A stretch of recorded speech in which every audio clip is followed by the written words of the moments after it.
छे, विजया नाही तर अगदी हात मोडल्यासारखं झालंय हो मला. नाही म्हणजे हा हात मोडलेलाच आहे, आता हा हातही दुखायला लागलाय. त्यात अर्जुही गेली.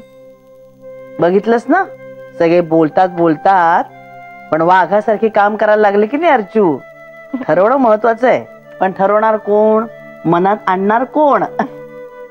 पण गेल्यात आता ट्रेनिंगला. नाही जमणारच चाललं होतं, पण शेवटी सगळ्यांनी मिळून बांधली घंटा मांजराच्या गळ्यात. छे, मला दोघींबरोबर धड काही बोलताही आलं नाही. आल्याला अर्जू गेली आणि रात्री विजयाही गेली. हो, आणि तुम्ही नेमके दिवसभर आई बाबांकडे. तेच ना. बरं मला आधी एक सांग, दोघींमध्ये बक्षिसावरून जे काही झालं होतं ते मिटलं ना? सगळं आता व्यवस्थित आहे ना?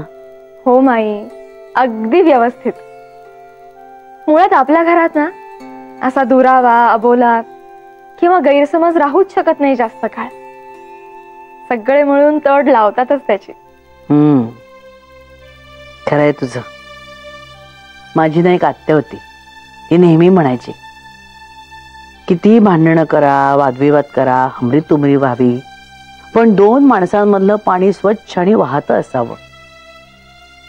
मग त्या वाहत्या पाण्यात सगळे रुसवे, फुगवे, सल सगळं काही वाहून जात. तसं स्वच्छ आणि वाहतं पाणी आलं डोळ्यासमोर आणि बघून बरं वाटलं. हो ना. चला, खरं सांगू का मेघना, तू मला त्या दिवशी फोन केलास ना, तेव्हापासूनच मला विजयाची काळजी वाटत होती ग. म्हणजे आत्ता मी तुला माझ्या मनातलं सांगते. खरंच अर्जुचा ट्रे खरंच खूप छान झाला होता, प्रश्नच नाही.